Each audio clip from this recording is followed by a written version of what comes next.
Bismillahirrahmanirrahim. Wakilalan den dawuhake rafa'a ngangkat Allah sapa Allah al-hijaba ing hijab bainahu sallallahu alaihi wasallam ing dalem antarane Kanjeng Nabi Muhammad sallallahu alaihi wasallam wa bainahum lan ing dalem antarane anbiya wal mursalin fi kuburihim ing dalem pira-pira kuburane anbiya wal mursalin. Fasolla mongko salat sapa Kanjeng Nabi Muhammad sallallahu alaihi wasallam bihim kelawan anbiya wal mursalin fil masjidi ing dalem masjid. Wa hum halu utawi anbiya wal mursalin fi kuburihim iku tetep ing dalem kuburane anbiya wal mursalin. Jadi kemarin sudah dijelaskan bahwa ketika mengimami jamaah di Masjidil Aqsa Palestina, Nabi menjadi imam sholat 2 rakaat, sedangkan yang menjadi makmum itu para shaf pertama itu mursalin, shaf kedua anbiya.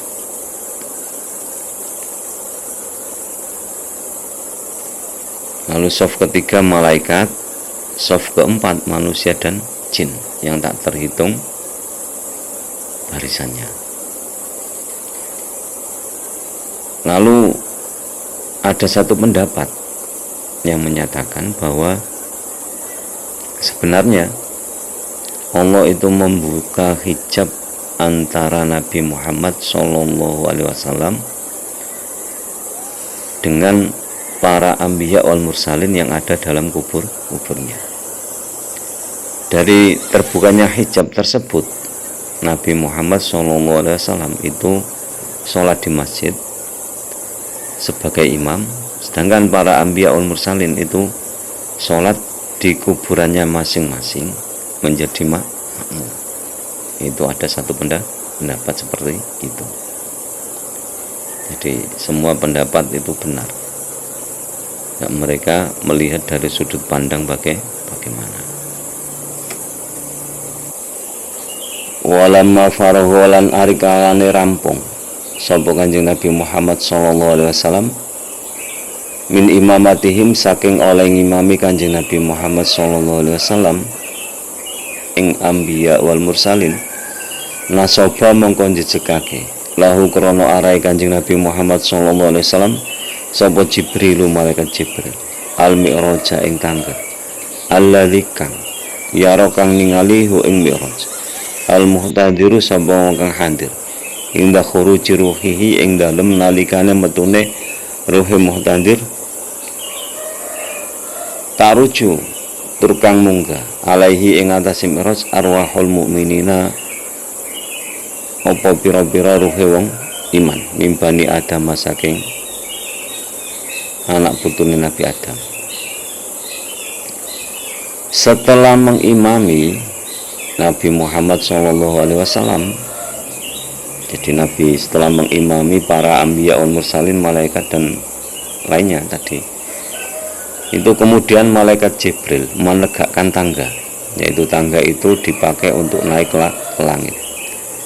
Jadi menegakkan tangga, yang tangga itu bisa dilihat oleh setiap ruh yang keluar dari jasad.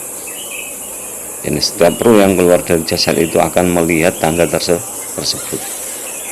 Cuma yang bisa menaiki tangga tersebut adalah ruh-ruh orang yang beriman dari keturunan Nabi Adam. Jadi ruh-ruh yang bisa naik tangga tersebut itu ruh-ruh orang yang beriman dari keturunan Nabi Adam.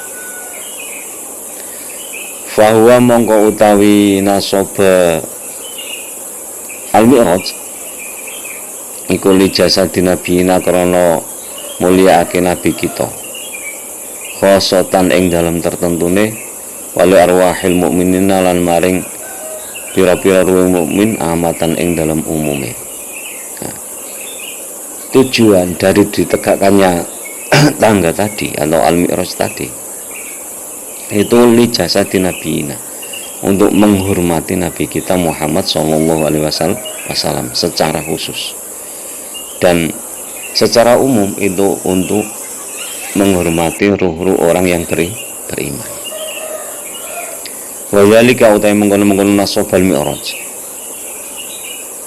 litasyrifi iku krana mulyakake Kanjeng Nabi Muhammad wa ta'zimi lan ngegungake Kanjeng Nabi Muhammad. Idzimkinuhu krana kongang wa ing Kanjeng Nabi asudu apa munggah bidunihi kelawan tanpa mi'raj. Nah, menegakkan tangga tersebut itu tujuannya hanya untuk memuliakan Nabi Muhammad dan mengagungkan Nabi Muhammad. Karena apa? Karena sangat mungkin Nabi itu bisa naik ke langit tanpa lewat tangga tersebut.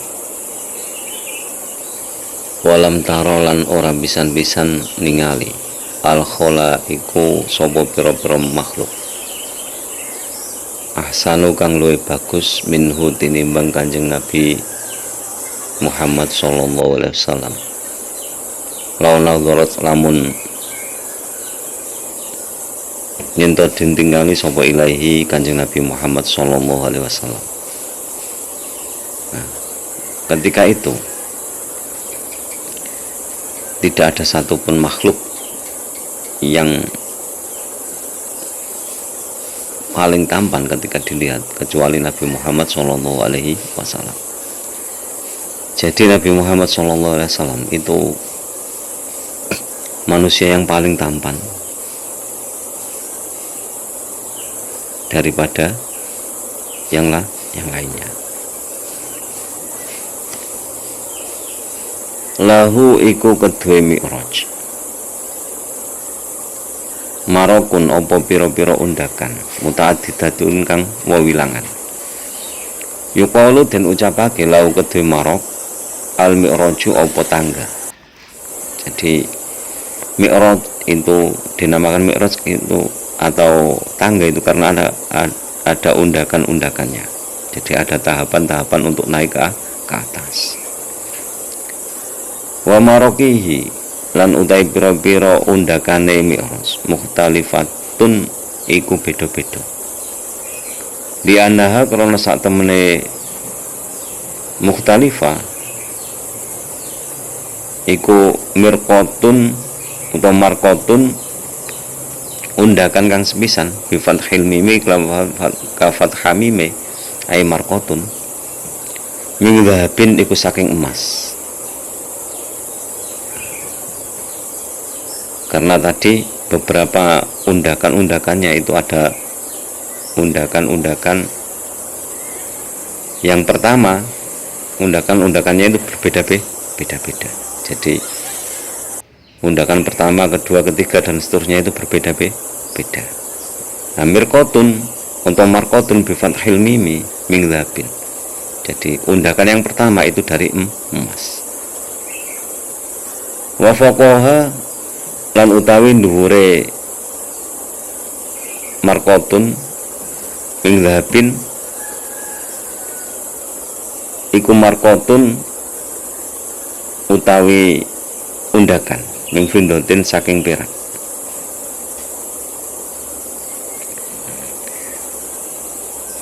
Kemudian undakan yang selanjutnya itu terbuat dari perak. Jadi undakan yang pertama tadi terbuat dari emas, terus undakan yang kedua terbuat dari perak.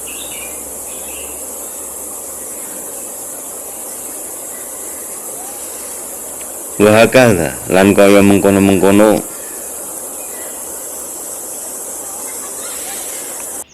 marqatun min dhabin wa marqatun min fiddah.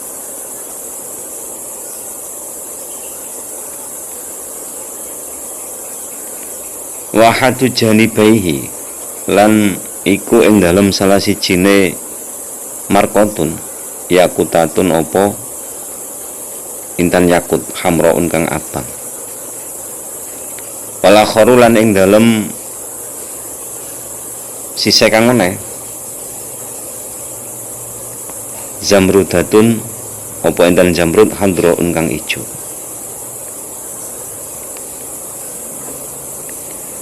Kemudian tangga tersebut di sebelahnya, jadi di salah satu sisinya itu terbuat dari yakut merah, dan sisi yang lainnya terbuat dari zamrud yang hijau. Wawa utawi zamrud hadro iku min jannatil firdausi, saking swarga firdaus. Jadi tangga tersebut ada yang tahapan atau undakannya itu terbuat dari emas, ada yang terbuat dari perak. Sisinya dari sebelah kanan dan kiri.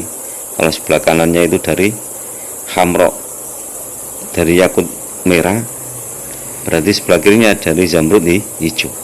Jadi pegangan tangganya itu. Jadi tangga itu kan ada pegangan sebelah kiri dan kanannya itu kan ada. Itu yang satunya terbuat dari yakut merah, yang satunya terbuat dari zamrud hijau. Yang zamrud hijau berasal dari surga firdaus.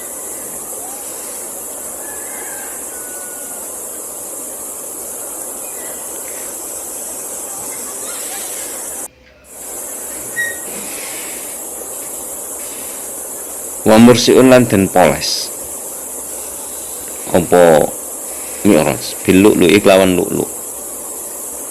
Wa lan liyane lu'lu mimma adinil jannati, saking pira-pira bahan swarga.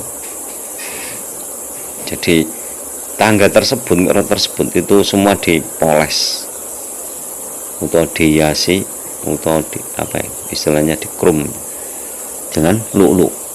Dan selain lu'lu, yaitu semua bahan terbuat dari surga.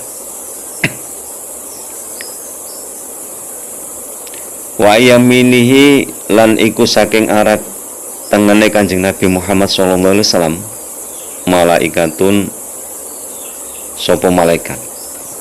Wa niyasari lan iku saking sisih kiwane Kanjeng Nabi Muhammad sallallahu alaihi wasallam malaikatun sapa malaikat ta'ziman krana ngagungake limat lubil mulki maring tamune raja al-azami kang agung. Jadi Nabi naik ke tangga itu dikawal oleh malaikat. Sebelah kanan ada malaikat, sebelah kiri ada malaikat. Tujuannya apa itu? Ta'ziman limat lubil mulki.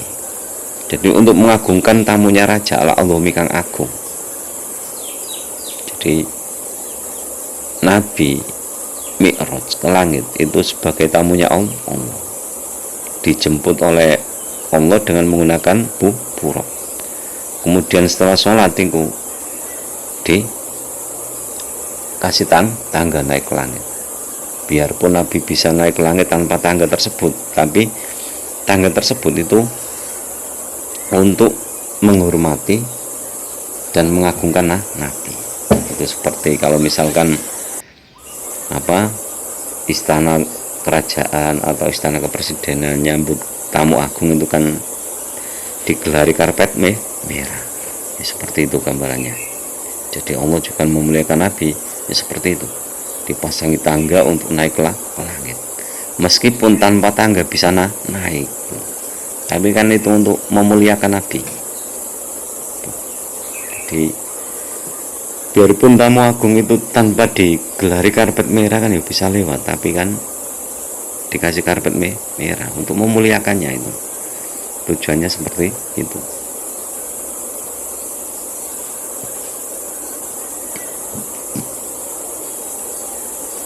Wakul markotin lan utai saben-saben undakan minhu saking mi'raj iku masiratu khamsami'ati amin, iku pelakon 500 tahun.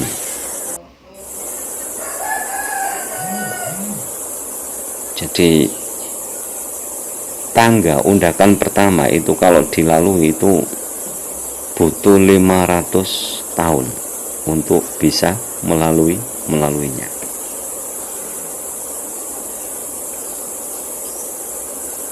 Kodroma utawi kira-kirane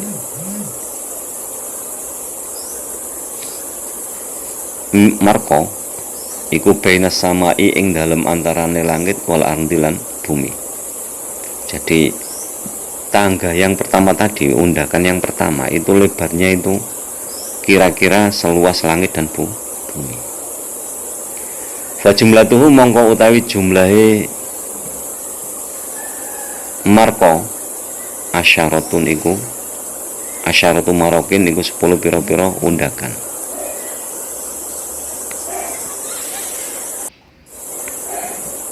Jadi jumlahnya marko tadi ada 10 atau jumlah undakannya itu ada 10.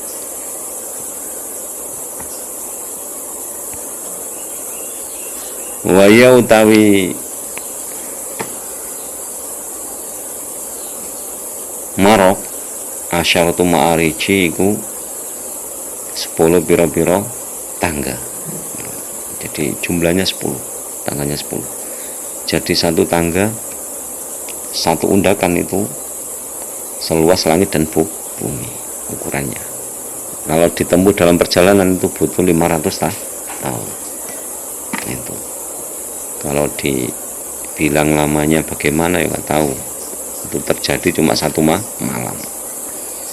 Tapi kalau Allah yang menghendaki, tidak ada yang tidak mungkin. Jadi kalau Allah menghendaki, tidak ada yang tidak mungkin.